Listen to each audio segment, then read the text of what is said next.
Bismillahirrahmanirrahim. Assalamualaikum warahmatullahi wabarakatuh. Waalaikumsalam warahmatullahi wabarakatuh. Mari kita awali sharing kita ini dengan sama-sama membaca basmalah. Bismillahirrahmanirrahim. Baik, Bapak Ibu sekalian, materi saya adalah karir dan jabatan dosen. PPT yang sudah saya siapkan. Ada dua kata kunci ya, karir dan dosen. Nah, kalau jabatan itu kan adalah sesuatu yang melekat dalam karir. Nah, maka itu perlu kita pahami dulu apa yang dimaksud dengan karir, konsepnya gitu ya. Secara teoritik dalam manajemen itu dikenal dengan karir itu adalah sesuatu yang perkembangan atau sesuatu yang berkembang atas diri seseorang yang berkenaan dengan pekerjaannya, atas sesuatu yang merupakan kemajuan dari seseorang yang berkenaan dengan pekerjaannya, atau juga sesuatu yang menjadi prestasi seseorang sampailah pada prestasi karir itu puncak ya, peak career istilahnya. Jadi karir puncak seseorang. Seperti saya misalnya ini sudah sampai pada karir puncak dengan golongan pangkat 4E tahun 2004. Jadi sekarang berarti baru 20 tahun saya sudah sampai pada karir puncak 4E sebagai dosen. Nah, jadi artinya bagi saya nggak ada lagi karir setelah itu. 5A nggak ada gitu. Jadi 4E itu sudah habis. Itu istilahnya itu peak career, itulah karir puncak. Nah, setiap orang pasti mendambakan sampai pada karir puncak itu. Siapapun kita, kalau dia normal, baik laki perempuan, pasti akan berburu ya, istilahnya berkompetisi untuk mencapai karir puncak itu. Atau juga ada yang kata lain, kalau secara umum kita ungkap adalah kinerja. Karir itu adalah sebuah kinerja seseorang yang dia jalani mulai dari tapak-tapak awal, tapak-tapak yang paling bawah, kemudian sampailah pada tapak-tapak yang paling atas, atau anak tangga paling bawah sampai pada anak tangga paling atas. Nah, itulah yang sebenarnya dikatakan karir. Jadi secara umum karir itu adalah pertumbuhan, perkembangan, demikian juga kemajuan yang dicapai seseorang di dalam pekerjaannya atau dunia kerjanya. Nah, kemudian profesional. Apa itu profesional? Nah, profesional itu secara umum dalam konsep-konsep maupun teori manajemen lah, jelas umum ya, manajemen pendidikan saya pahami adalah ada 3 kata kunci. Pertama adalah seorang yang punya ijazah dan sertifikat. Itu menunjukkan bahwa pekerjaan itu menunjukkan juga profesi seseorang. Jadi artinya pekerjaan tukang cukur bukan profesional. Dia tidak punya ijazah dan tidak punya sertifikat. Itu bedanya. Sementara yang orang yang di salon, dia punya ijazah, punya sertifikat, dan punya skill. Tukang cukur punya skill saja dia, nggak perlu dia ijazah, sertifikat. Nah, gitu ya. Jadi artinya seorang yang menyatakan atau masuk dalam dunia profesional berarti dia siap menjadi orang yang berijazah dan bersertifikat. Seperti Bapak Ibu sekarang kan akan mendapatkan sertifikat. Ijazah sudah punya, tapi nggak punya sertifikat. Nah, itu. Maka itu kalau istilah dosen sekarang Bapak Ibu itu masih dosen tembak atau supir tembak. Baru punya ijazah, sertifikatnya belum ada gitu. SIM-nya belum ada. Jadi sertifikat itu SIM-nya gitu. Jadi Bapak Ibu sekarang itu proses memperoleh mendapatkan SIM. Sehingga Bapak Ibu betul-betul sudah ada nanti surat izin mengajar. Jadi kalau sekarang Bapak Ibu ngajar, sehebat apapun, Bapak Ibu belum diakui profesional oleh negara. Walaupun muridnya bilang Bapak Ibu profesional, tapi negara belum mengakui. Negara mengakui ketika Bapak Ibu diberikan sertifikat dan diberikan penghargaan dengan sertifikat yang Bapak Ibu miliki. Itu baru dikatakan profesional. Yang kedua, kita bekerja penuh waktu. Sudah ada standarnya. Standar dipatok dalam waktu kita bekerja itu, dalam 1 minggu itu berapa? 28 jam ya. Itu dalam patokan untuk seorang dosen. Nah, nanti ada ekuivalensi.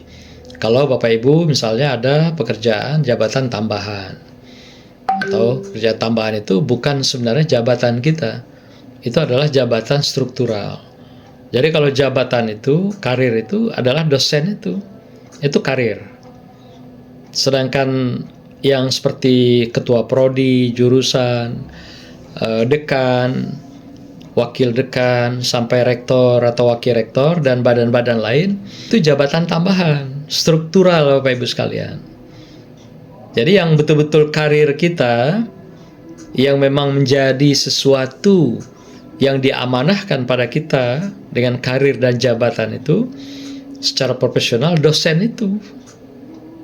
Nah, maka itu kita bekerja penuh waktu, bertanggung jawab dengan waktu yang sudah diberikan amanah kepada kita. Beda dengan dosen-dosen nanti DLB misalnya. Mereka adalah dosen luar biasa. Itu biasanya bekerja secara part-time. Kalau Bapak full-time. Bapak Ibu adalah full-time ya, sepenuh waktu. Bukan sebagian waktu. Itu profesional. Maka itu nanti kalau ada jabatan tambahan, biasanya diberi ada ekuivalensi. Misal rektor itu 0 atau 2 SKS, wakilnya 4 misalnya, sampai turun lagi ke bawah. Dekan juga 4, WD-nya itu 6, ketua prodinya 8. Nah, dia maksimal mengajar itu 12. Jadi dari 12 itu jabatan tambahan itu diekuivalensi, diberikan pengurangan karena jabatan tadi yang kita emban gitu, dalam kita melaksanakan fungsi pembelajaran. Itulah sebagai sebuah kehormatan bagi dosen yang mendapatkan jabatan tambahan. Jadi karir kita sebenarnya bukan jabatan tambahan itu, karir kita pada dosennya itu. Jadi ketika kita diangkat, di SK-kan, nah itulah mulai karir kita jalankan. Seperti argo sebuah kendaraan, dari mana kita mulai, nanti di sanalah kita akan berakhir sampai masa pensiun. Kalau Bapak Ibu ditakdirkan jadi dosen dengan magister atau doktor, nanti 65 tahun. Kalau profesor seperti saya, ditambah 5 tahun, dikasih bonus sampai 70 tahun. Bahkan setelah 70 tahun masih ada peluang profesor emeritus namanya.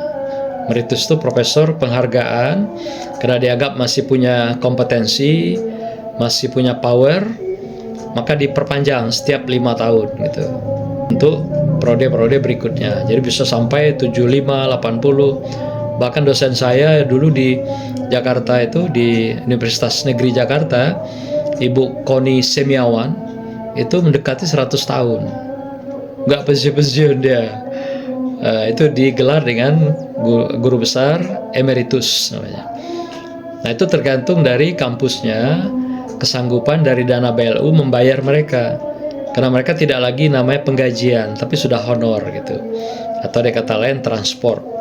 Jadi payment yang dibayarkan itu lebih kepada penghargaan atas partisipasi mereka dalam mengajar. Jadi bukan lagi gaji istilahnya gitu. Kalau gaji kan itu melekat pada pekerjaan, karir yang masih dalam pengabdian dalam usia yang tertentu. Tapi kalau sudah mereka melewati usia tertentu itu, nanti kita melewati, maka itu sudah usia pensiun. Jadi kalau diperpanjang itu berarti kita sudah menjadi tenaga kontrak namanya itu. Kalau sekarang istilahnya tenaga kontrak. Nah, Bapak Ibu, yang ketiga adalah kita bersandar dari sumber pendapatan profesi kita itu. Jadi misalnya Bapak Ibu sudah memutuskan niat menjadi dosen, maka amalkanlah pekerjaan itu sepenuh waktu, dan Bapak Ibu bersandar dengan sumber-sumber dari profesi dosen itu gitu. Kita akan temui karakter makhluknya dosen itu. Ada nanti dosen misalnya dia profesional tapi bergaya seperti seorang politisi misalnya di kampus. Ada itu. Nah, bagaimana gaya karakter seorang politisi itu? Adalah dia banyak ngomong tapi sedikit kerja. Nah, ngobrolnya banyak gitu ya, dari meja ke meja, dari room ke room ya, dari kelas ke kelas, tapi kerjanya apa? Ngecap aja gitu. Nggak punya referensi, nggak punya buku, nggak punya jurnal, nggak punya karya. Itu politisi itu. Jadi kerjanya hebat sekali dalam berbicara, oralnya bagus, mantap. Suruh dia nulis, suruh dia berkarya, suruh dia bekerja. Di situ baru ketahuan bahwa dia nothing, nggak ada apa-apanya. Itu gaya seorang dosen yang politisi. Ada nanti di kampus itu. Yang kedua, ada lagi gaya dosen itu yang seperti birokrat, birokrasi. Seperti apa itu gayanya? Mereka akan sangat pandai bekerja. Kerja tahan siang dan malam. Tapi kerjanya kayak kuli gitu. Kayak pekerja kuli kasar. Bukan pekerja-pekerja akademis yang cerdas. Tapi bekerja mengandalkan ototnya, bukan otaknya gitu. Bukan dengan kecerdasannya. Ngomong susah, ya, oralnya sulit sekali berbicara. Nah, banyak kita temukan nanti ya seperti ini di kampus. Ada itu dosen-dosen seperti ini. Jadi dia bekerja seperti kuli, mengandalkan fisiknya, datang paling pagi cepat, pulang kalau perlu paling belakang gitu, kalau perlu malam. Wah, lebih orang bank lagi kan gitu kan. Nah, itu luar biasa. Ada ya gaya birokrasi seperti itu. Yang ketiga ada juga nanti gaya konglomerasi. Gaya konglomerasi itu biasanya dia melakukan pekerjaan itu ganda. Di samping dia dosen, ya, ngomongnya dikit, bekerjanya dikit di kampus, tapi dia punya kerja sampingan di luar. Malah kerja sampingan itu dia malah lebih kaya gitu. Dosen-dosen nggak sanggup beli mobil, dia sudah beli mobil mewah. Ada itu seperti itu nanti. Apalagi dosen seperti ini kalau dapat jabatan tambahan. Nah, orang nggak mampu beli mobil, dia sudah beli mobil. Orang nggak mampu beli rumah, dia sudah beli rumah, cash lagi. Sedangkan dosen kalau diikuti betul gajinya dengan kredit pun, ya, berkali-kali belum tentu dia bisa beli mobil cash. Karena bisa diukur berapa sih gaji dosen, apakah itu golongan 3A, 3B, atau paling tinggi lektor kepala, berapa dapat ditakar gaji itu. Tapi kalau dia bisa beli mobil gonta-ganti lagi, sampai mobilnya 2, 3, rumahnya 2, 3, malah nambah lagi istrinya 2, 3 gitu kan, istri. Nah, dari mana itu dananya itu? Ya, nah, itu nanti Bapak Ibu akan temukan ada dosen-dosen seperti itu.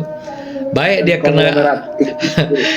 dia karena dapat jabatan di kampus, jabatan tambahan, dia akan menjadi konglomerat di situ, atau dia adalah orang-orang yang lebih banyak di luar. Dia tidak mengamalkan fungsi dia sebagai dosen profesional itu. Yang saya katakan tadi kerja secara full time. Tapi dia part time aja.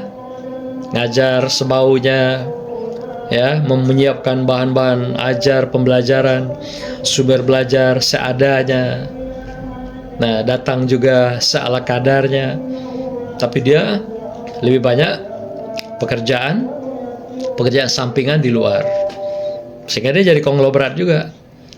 Nah, tapi yang berbahaya itu kan dia di dalam dapat jabatan, tapi jabatan itu menjadi alat bagi dia melakukan spekulasi untuk memperkaya pribadinya gitu. Nah, yang keempat ada lagi model dosen yang korupsi. Korupsi itu kan banyak ya, bukan saja uang, materi. Ada juga dosen yang korupsi misalnya waktu. Nah, pertemuannya sekali tapi dibikin 4 kali tanda tangan. Wah, gitu ya. Ada nggak Bapak Ibu? Ada ya. Itu korupsi juga itu waktu. Gak pernah masuk, sekali masuk rapel. Sehingga kalau kewajiban mengajar 14 kali, cukup 3 kali masuk, clear, tuntas gitu. Nah, itu dosen korupsi juga itu.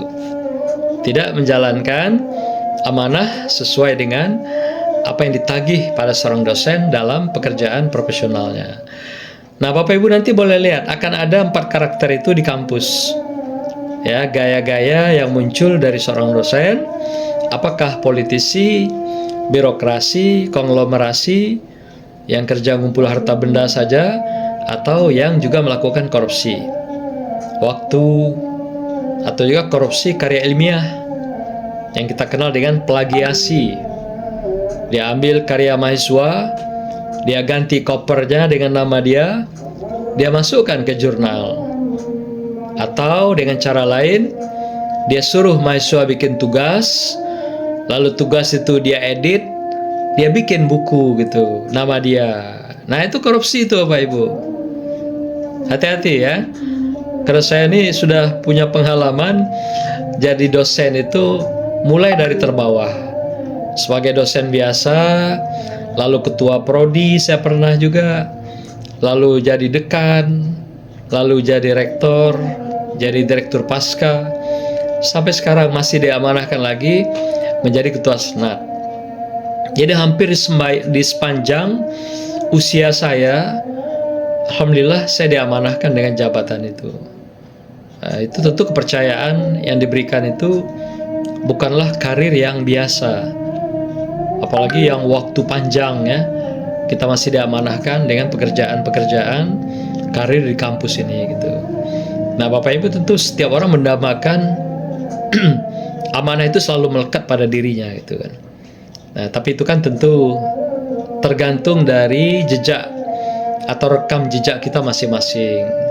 Tergantung pada kinerja kita masing-masing. Biasanya orang-orang yang selalu mengukur waktu, tenaga itu dengan biaya, dengan angka, itu akan cepat tergusur dari komunitasnya gitu. Nah, kebanyakan begitu. Bekerja dikit, honornya mana? Honornya berapa? Ah, kecil sekali. Nah, ada seperti itu. Itu kita tidak sadar satu saat ditandai orang. Wah, berarti si Fulan ini matre, si Bedul ini mata duitan gitu. Jadi bukan mengedepankan kinerja, performance-nya, prestasi kerjanya, tapi dia adalah orang yang lebih memikirkan, mengedepankan aspek materi di dalam profesinya gitu. Padahal penghargaan itu kalau bagi kita yang profesional itu adalah akibat dari proses yang kita lakukan, kita kerjakan dengan baik, maka dia akan melahirkan hasil yang baik. Jadi hasil itu tidak akan pernah mengkhianati proses. Jadi kalau prosesnya benar, baik, berkualitas, pasti hasilnya baik, benar, dan berkualitas. Nah, jadi hasil tidak akan pernah berkhianat Bapak Ibu sekalian dalam kehidupan kita, dalam karir kita. Jadi kalau Bapak Ibu menyemai karir ini, pekerjaan ini dengan baik, dengan benar, dengan jujur, dengan amanat, pastilah hasilnya cepat sekali. Saya menjalani profesi saya ini guru besar pada tahun 2004, itu dalam tempo sekitar 12 tahun. Itu sampai pada karir puncak profesi dosen saya. Jadi dari mulai 3A, asisten, kemudian asisten ahli, lektor kepala, kemudian sampailah terakhir guru besar 4E gitu. Itu 12 tahun udah sampai saya. Itu semua saya jalani dengan nikmat, betul ya, nikmat. Seperti yang tadi saya katakan, kita jalani secara proporsional dan profesional. Insya Allah semuanya berjalan dengan husnul khotimah, karir yang kita jalankan. Nah, mudah-mudahan Bapak Ibu bisa menjalani karir-karir profesional ini dengan baik ya. Lanjutnya, kita perlu pahami sebagai profesional itu konsep-konsep yang berlaku dan berkembang di dalam dunia akademik. Karena kita kadang-kadang sangat mudah mengucapkan, tapi sangat-sangat sulit memaknakan apa yang kita ucap. Karena memang bahasa itu adalah bola permainan makna. Jadi orang sangat mudah berucap, bertutur, tapi dia sangat sulit memahami, memaknai apa yang dia ucap dan dia tuturkan gitu. Karena bahasa adalah bola permainan makna. Ini di antara yang saya coba list beberapa kata-kata kunci yang perlu kita pahami sebagai profesional. Misalnya seperti kegiatan kita sekarang saja, PKDP. Bapak Ibu mungkin ada yang nggak tahu apa kepanjangan PKDP. Nah ini maknanya, singkatannya, yaitu peningkatan kompetensi dosen pemula. Jadi Bapak Ibu itu dianggap dosen pemula. Walaupun di dalam kelompok Bapak Ibu ada yang sudah senior, ada yang sudah tua usianya. Tapi karena dianggap sekarang memulai untuk menekuni karir ini, maka dianggap pemula gitu. Padahal Bapak Ibu sudah punya pengalaman mungkin puluhan tahun menjadi dosen yang sudah dianggap sebagai profesional. Tapi karena belum punya surat izin mengajar, dianggap belum profesional gitu. Walaupun mungkin ngajarnya sudah sangat-sangat profesional, tapi karena izinnya nggak ada, dianggap juga profesionalnya masih ilegal gitu. Nah maka itu isi sekarang itu Bapak Ibu sebagai pemula, jadi baterainya masih full sebenarnya, full baterai. Ya, kalau kami ini sudah masuk dalam fase-fase senior, jadi sudah istilahnya itu low bed gitu.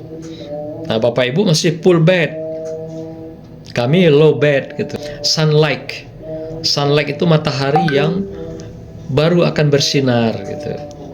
Kalau kami ini sudah sunset, matahari yang sudah mulai menurun, tidak lagi akan bersinar terang, makin ke ujung akan makin redup gitu. Nah begitulah gambarannya ya Pak Ibu. Maka itu nikmatilah pelatihan yang singkat ini. Semoga semuanya bisa memperoleh sertifikat dan mendapatkan profesinya secara profesional. Bapak Ibu sekalian, yang lain-lain, apa yang penting Bapak Ibu pahami sebagai profesional dalam karir ini adalah aturan permainan. Nah ini nanti baca saja, mulai dari Undang-Undang Nomor 20 sampailah hal-hal yang berkenaan dengan tentang disiplin. Ada disiplin PNS atau juga ASN yang berkaitan. Sekarang ini ada lagi P3K namanya, itu juga dianggap sama dengan PNS. Undang-Undang Nomor 20 ya, 20 2023. Nah, itu tentang dosen dan ASN. Di dalam pasalnya itu berbunyi, pasal 2 kalau nggak salah itu, bahwa ASN itu adalah dosen PNS dan dosen yang dari P3K gitu. Itu sama statusnya. Nah, namun dalam realitanya memang hari ini yang dosen P3K itu belum begitu mendapatkan penghargaan sama dengan dosen PNS. Padahal kalau undang-undang ini jelas sekali, yang terbaru malah ini, mereka harus mendapatkan layanan dan juga penghargaan sama dengan dosen PNS. Baik penghargaan dalam bentuk materi sekarang sama. Nah, yang berbeda itu dalam pengembangan karir. Ya, karirnya ini agak ada penyendatan di dalam pertumbuhan dan perkembangannya itu dibandingkan dengan ASN. Nah, Bapak Ibu sekalian, ada peraturan dosen profesional yang baru. Lihat yang merah ya, yang saya tandai. Itu Permendikbud Ristek yang lalu ya, yaitu Pak Nadiem Makarim. Ketika beliau akan mengakhiri jabatan kemarin, dia membuat sebuah peraturan nomor 44 tahun 2024 yang keluar itu tanggal 16 Oktober yang lalu, sekitar 4 hari sebelum pelantikan menteri yang baru. Ini keluar tentang profesi, karir, dan juga penghasilan dosen. Nah, nanti coba Bapak Ibu googling ya, Permendikbud Ristek Dikti nomor 44 tahun 2024. Nanti coba dicermati, baca. itu adalah panduan kita untuk dosen yang profesional. Nah, itu memang berlaku di Dikbud, Diknas. Tapi biasanya kita ibarat buah tidak jauh dari batangnya gitu. Istilahnya itu kalau Dikbud, Diknas berubah gaya karakter penggajian, biasanya Kemenak juga menyesuaikan gitu. Kita ikut bayang-bayang Diknas itu yang sudah dituangkan dalam bentuk regulasi itu. Silakan nanti Bapak Ibu googling ya. Tentu masih ada aturan-aturan lain ya, seperti Juknis dan segala macam. Tidak kami akomodir dalam kesempatan ini. Tapi setidaknya beberapa ini boleh dijadikan pegangan Bapak Ibu sebagai sandaran di dalam kita menjalankan profesi profesional kita sebagai dosen di perguruan tinggi kita masing-masing. Nah, kemudian Bapak Ibu sekalian, siapa itu dosen? Nah, kita juga perlu pahami dari undang-undang mulai dari 20 dan ke bawahnya, yang dosen itu adalah mereka yang dikategorikan pendidik profesional dan ilmuwan. Nah, itu beda dengan guru. Guru tidak ditagih ilmuannya itu, tapi hanya paling ditagih profesional. Nah, karena dosen itu berada di kampus yang mengelola mahasiswa, maka mereka diberikan predikat yaitu orang yang profesional dan seorang yang ilmuwan. Yang tugas utamanya apa? Mengajar. Apalagi melakukan transformasi dari segi keilmuan, skill, sikap. Kalau kata belum itu 3 hal lah ya, kognitif, afektif, psikomotor. Kognitif aspek keilmuannya, sikap adalah aspek moral dan akhlaknya, psikomotor adalah skill dan kecakapannya. Nah, itu yang diemban ya, yang diamanahkan pada seorang guru. Jadi tugas utamanya apa? Adalah mengajar. Kemudian melakukan transformasi ilmu. Dan kemudian menyebarkannya.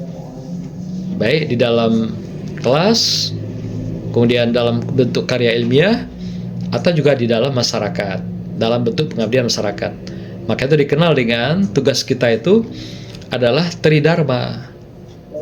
Ya, tridharma, pendidikan pengajaran, kemudian karya-karya ilmiah, kemudian pengabdian kepada masyarakat. Jadi tridharma perspektifnya. Tapi yang paling Bapak pegang, Ibu pegang adalah kita adalah profesional dan ilmuwan. Profesional dalam mengajar kita, dalam mengemban amanah sebagai profesional, dosen. Ilmuwan adalah isinya, kontennya gitu ya. Atau dengan kata lain, profesional itu covernya, ilmuwan itu adalah isinya, bagian permukaan dalamnya. Maka itu kalau kita hanya memegang status profesional, kita hanya berpegang pada cover.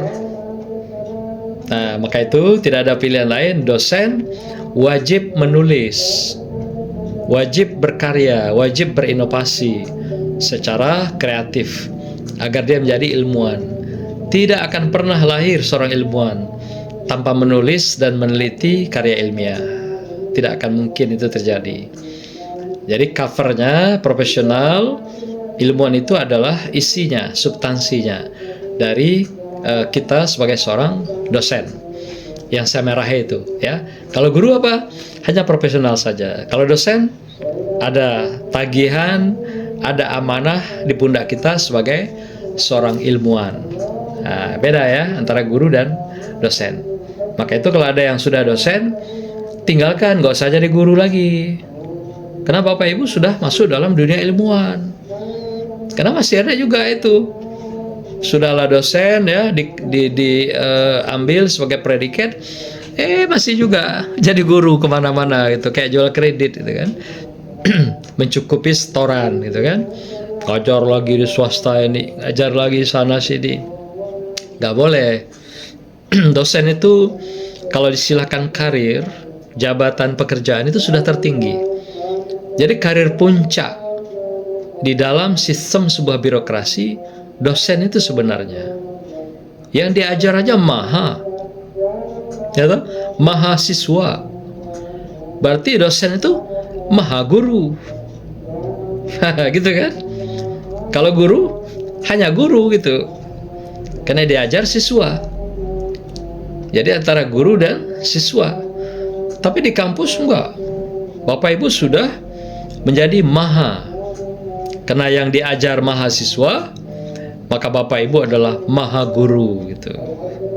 Hebat kan? Nah, jagalah kehebatan itu. Profesionalitas dan keilmuan itu jaga terus. Profesional. Maka itu Al-Quran memberikan gambaran siapakah profesional itu. Adalah mereka yang bastatam bil ilmi wal jismi. Jadi profesional itu adalah mereka yang dalam ilmunya, mumpuni ilmunya, kemudian jisim, terampil di dalam berbuatnya gitu. Jadi ahli dalam ilmu, kemudian terampil, skill, cakap dalam melaksanakan. Itulah seorang profesional. Bastatam bil ilmi wal jismi. Nah, pegang kata kunci itu. Nah, berikutnya Bapak Ibu sekalian, kalau ada nanti yang mau bertanya, saya kira buka saja, silakan. Ada 4 kompetensi dosen. Saya kira udah umum. Ada pedagogis, personality, profesional, dan sosial. Pedagogis itu lebih pada kompetensi seorang di dalam kelas. Kompetensi itu lebih kepada skill, kecakapan. Ada juga di dalamnya karakter. Ada juga di dalamnya adalah kemampuan. Itu kompetensi. Jadi dia mencakup segala hal.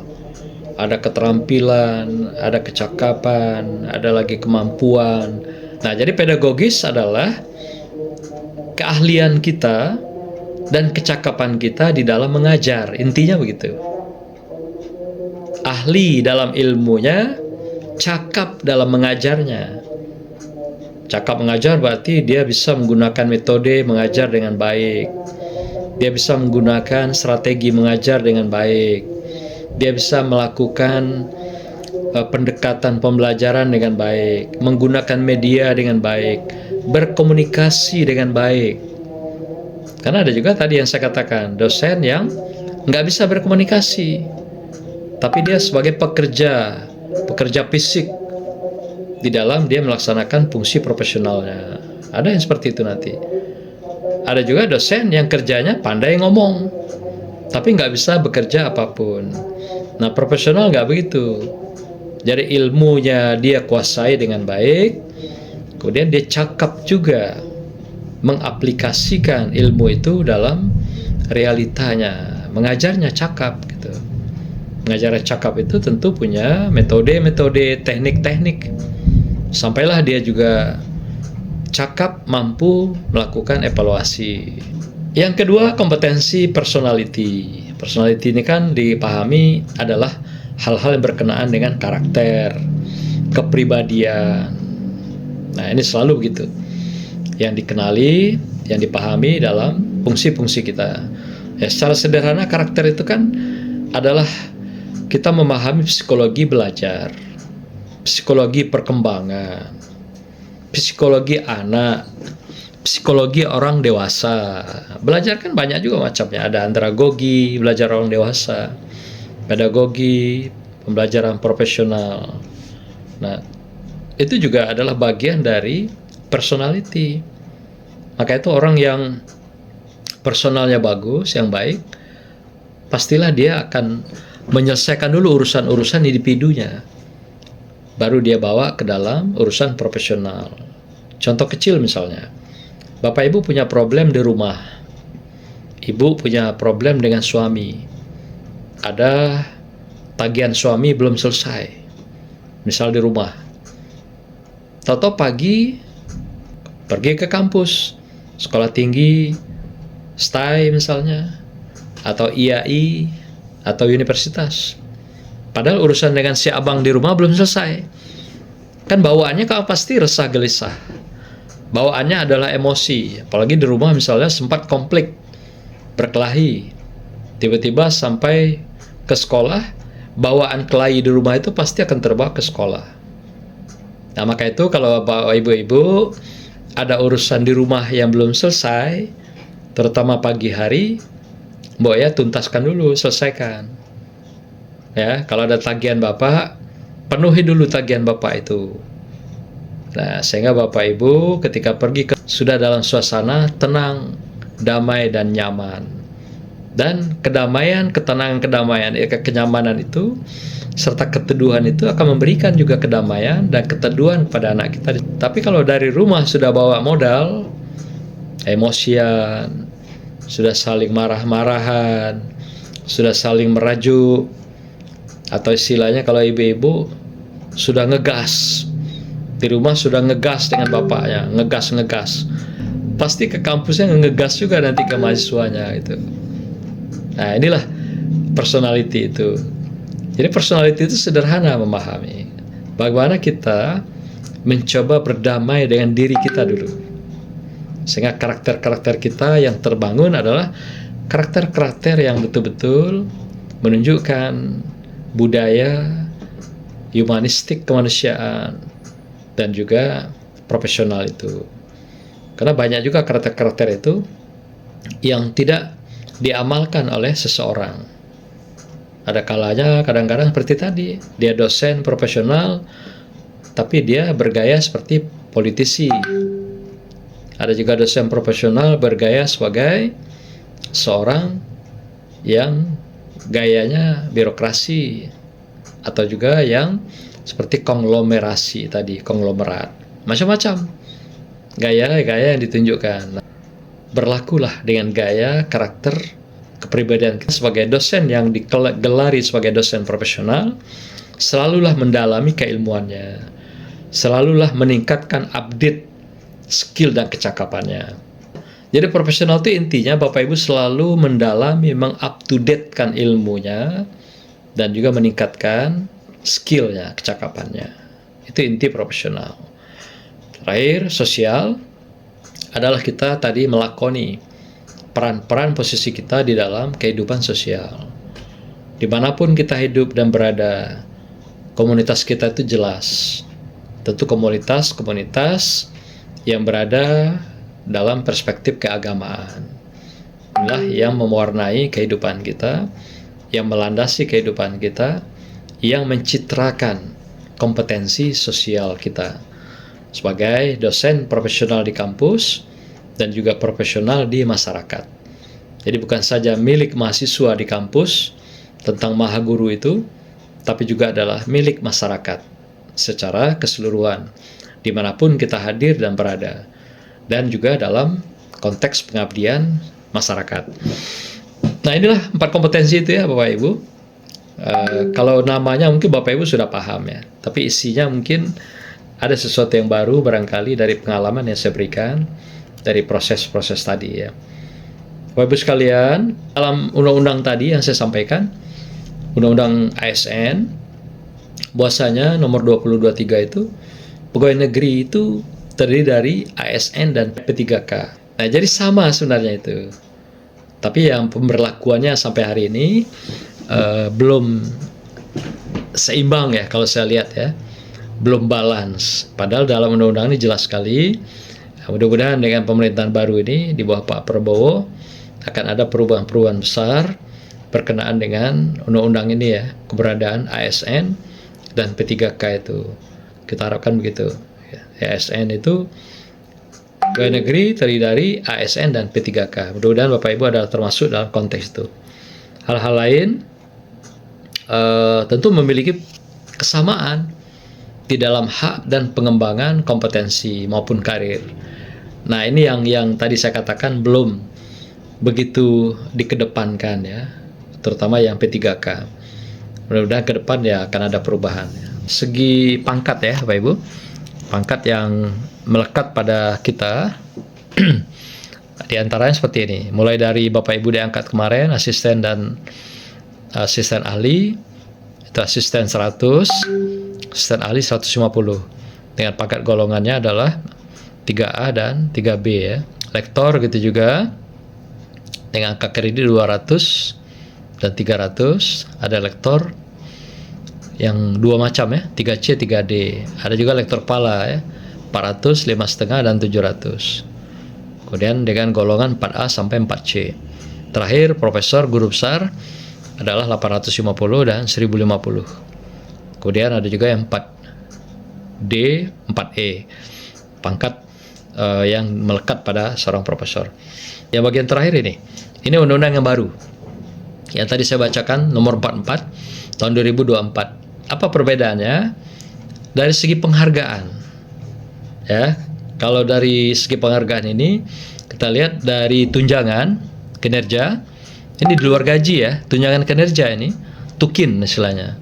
Nah, itu adalah asisten ahli berada pada grade 9 dengan pembayaran tunjangannya 5 juta sekian. Nah, lektor kan ada 2 tadi ya. Kemudian di posisi 8,7. Kemudian lektor kepala 4A sampai 4C itu di 10.900.000. Lumayan kan? Profesor di grade 15. Lektor kepala tadi grade 13 di angka 18,2. Nah, itu yang diberlakukan. Kalau dalam undang-undang itu berlaku 1 Januari 2025 dibayarkan. Jadi artinya kalau kemarin ditetapkan 16 Oktober, berarti mungkin dirapel itu Oktober, November, Desember, 3 bulan. Diterima 1 Januari. Mudah-mudahan Kemenak juga akan segera memikirkan tentang peraturan yang baru ini yang dikeluarkan oleh Kemendiknas, dan biasanya Kementerian Agama akan mengikuti bayang-bayang itu gitu. Saya kira itulah sebagai pengantar Bapak sekalian untuk kita mengerti, kita pahami. Demikian, wassalamualaikum warahmatullahi wabarakatuh.